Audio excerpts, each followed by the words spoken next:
Yes guys, just before the video starts, if you don't mind dropping an early like, hitting the subscribe button, turn on post notifications. As I keep saying, all your support goes such a long way, and I just cannot thank you enough for all the support I continue to get. I'm like 8 subs off 400, so if you guys can smash the subscribe button and get me to 400 by the end of the week, be greatly appreciated. Guys, today's story is going to be on my experiences, my driving tests and my driving lessons, and how I actually failed my test twice and nearly failed it the third time. So make sure you stick around to the end of the video to find out what happened. How's it going, guys? Moz. So today's video is going to be just a chill one, and I'm going to talk about my experiences, as I said in the intro, with driving lessons slash tests. Yeah, I say tests like that because it's unfortunate I spent a lot of money on the tests, and yeah man, it was just unfortunate how it planned out. But yeah, let's just get into the video and talk about how I failed my test twice and nearly a third time. Okay guys, so as I said, today's video is going to be a trip down memory lane for me. I'm going to tell you about my lessons, how long I was taking my lessons for, going into my tests, how I was feeling. Okay, so I started mine when I was around just turned 17. I had one. What was the point? So I had my first one not long after I turned 17. Funny story, I was actually meant to have one on my birthday, but mum somehow booked it for the 5th of June 2021. So yeah, that happened. Anyway, so I ended up getting a lesson about a week later, I think. So yeah, that was all fun and dandy.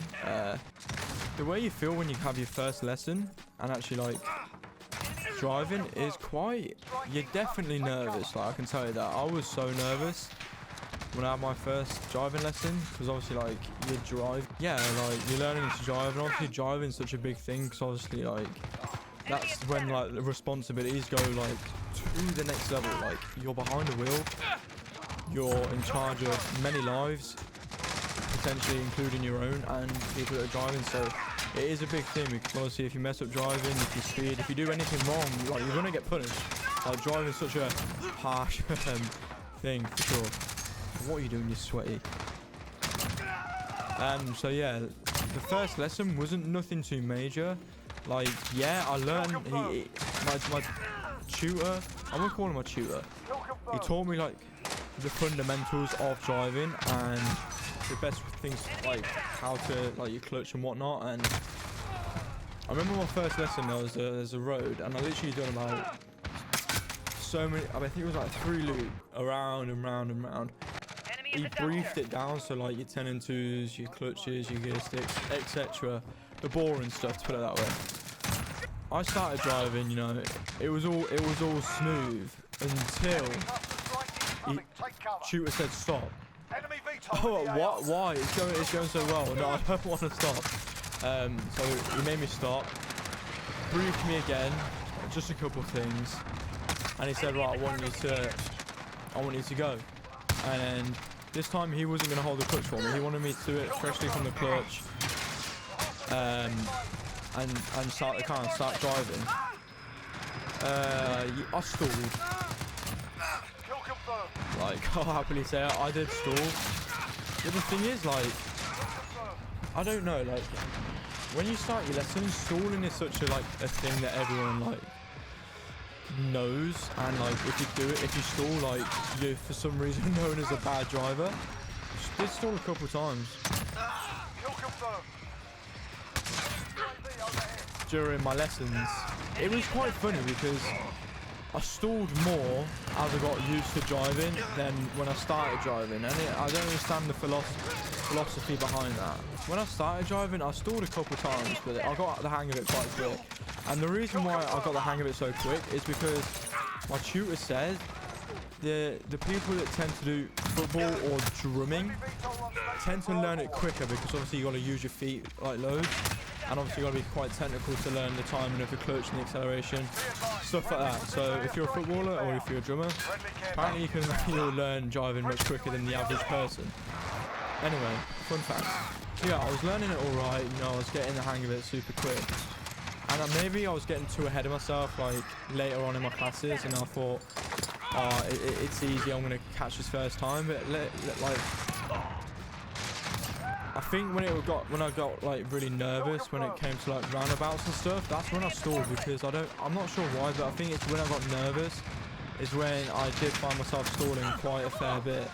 And as I said, those were the points when I was on roundabouts or awkward pull-offs, which wasn't ideal, because obviously roundabouts, like if you stall like as you're pulling off and you're stuck kind of, I shot then, but like if you're stuck like halfway over the line, halfway in the line, like it's so scary. And then obviously with an awkward pull out, they're the ones that tend to like, if you don't pull out then, you're going to be waiting another 5 minutes to pull out. You know what I'm saying? I think it was the nerves of them and my tutor just wanting me to get out of there, like get my confidence up. When it got to roundabouts and stuff, I got really scared, and I like, on like the third lesson I drove to like, I lived in Rugby and I drove to Northampton. So it literally took up my hour lesson. I was just driving around and stuff, and it was so fun. I literally remember it being so fun. But towards the end of the lesson, I stalled like 3 times in the space of 15 minutes. So like my confidence went down the drain. I was like saying to him like, I can't do this, man. Like, I'm not feeling it today. Can you take over basically and like drive me home? Or to my pickup point, I should say. And he's like, no, you're gonna stick through this. You're gonna do it. Like, big up my tutor, by the way. He was a class tutor. So yeah, I ended up sticking it through, making it home in one piece, and I caught on driving really quick. Yeah, in the space of like 6 to 7 months, that's when I took my first test. And yeah, it didn't go so well.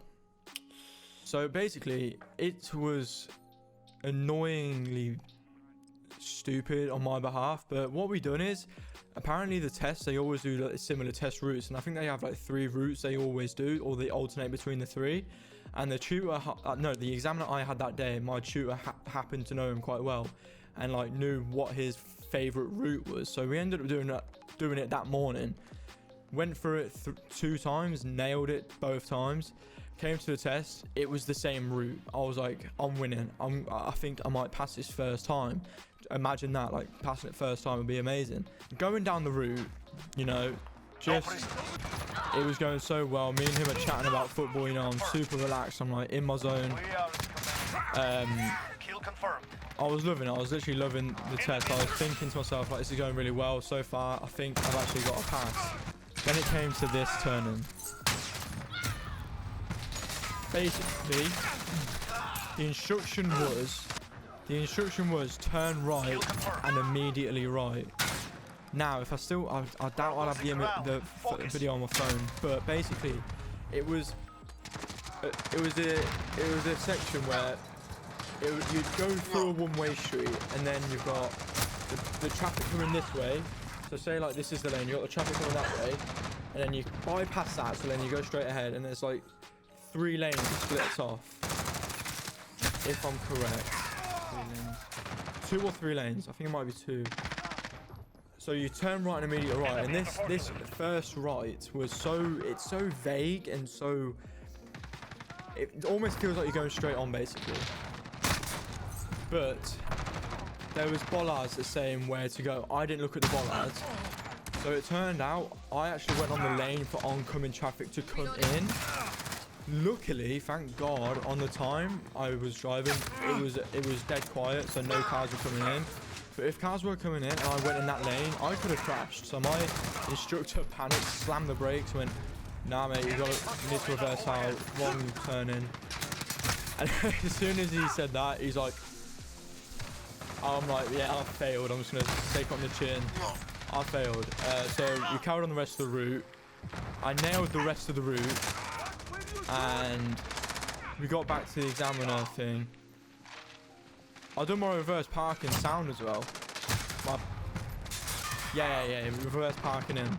I done it. Everything was so good. It went so well apart from that. And then my examiner comes out and he's like secretly putting a thumbs up. I'm like, nah, no way. And he's like, oh, and he goes to the examiner and he goes, how did it go? And he went really, he's a good driver, you know, he's a good driver. And he said the issue was he messed up on this bit, and if there was traffic, it could have ended really bad. Not long after we booked a second test, it was going to be in February time. Or late January. One or the two. And So I want to go through what happened. So there was only 2 dates available in that month, and for some reason, something kept coming up on either day of that month. So basically what happened is, so say it was on like February 11th, 21st, something came up on, my test was on the February 11th, and something came up on the February 11th, so I changed it to February 21st. I just knocked it. So then that got cancelled, so I changed it back to February 11th. And then something came up again, and then I went back to February 21st. Now, here's where it was messed up. I changed my time back to February 11th, but I changed it to 9 AM, but the previous one was 11 AM. And you can probably guess right now what I'm saying, but what happened is, I thought my test was at 11 AM, and as I pulled up, it turns out my test was at 9 AM in the morning, and now my mum was livid. She was fuming. As you could probably tell, she paid for the test this time around. I offered to pay it, but she went, no, we'll pay for it, it's fine. She paid for it, and I missed my test. I just, obviously, they'll see it as I didn't turn up, but I see it as, I just messed up. The times were messed up. And so she was livid. I told my examiner, I rung him, and no, my tutor, I rung him and I said, I've missed my test. I thought it was 11 o'clock, but it turns out it was actually at 9, and he goes, oh. We're like, just get it booked when you get back in. And I'm like, oh, Sam. Hung that up, booked another test for like the month after.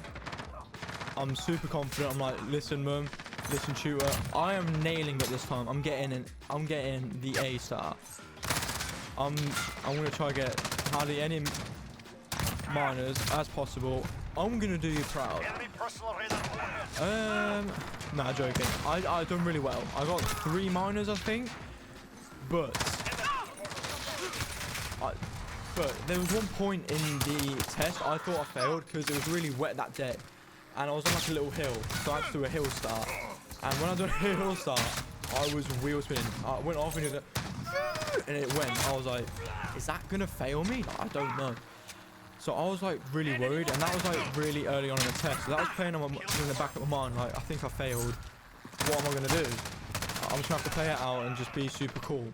And so it was going alright until I went down like this motorway kinda. I finished the test, and the guy turns around to me before my tutor comes, and he goes, mate, you're extremely lucky. I went, you what? He went, you find yourself really lucky. And I go, what's that? And he goes, just wait until I explain to your tutor. I'm like, okay. So at that point, I knew I passed. But then my tutor comes in, my tutor goes, how's it going? He goes, he passed. And me and my tutor are like, let's go.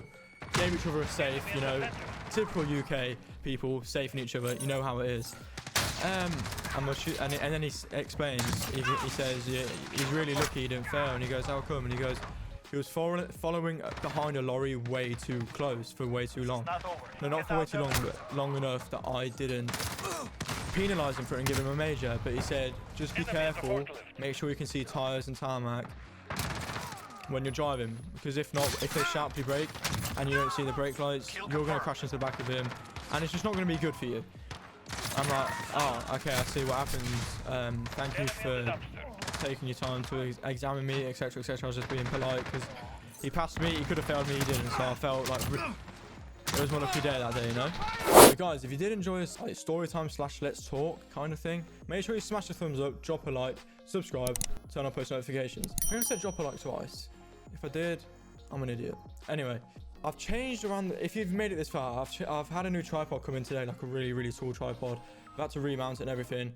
It looks sick, right? I love the way it positions. It's not like really close up, because when I used to have it in, have my old tripod, it used to, my lens, like the underneath lens used to rest on top of the monitor, but now it's actually sitting behind the monitor on a stand, good height. I think it looks alright, but comment down below if it looks okay. Like, am I too far zoomed in, too zoomed out? Let me know. And if you made it this far, comment bundle. I don't know, bundle, I see it there, free bundle. Comment bundle if you made it this far. But guys, that is going to be it for me for the rest of the week. It's been your boy Moz. Keep it real and peace.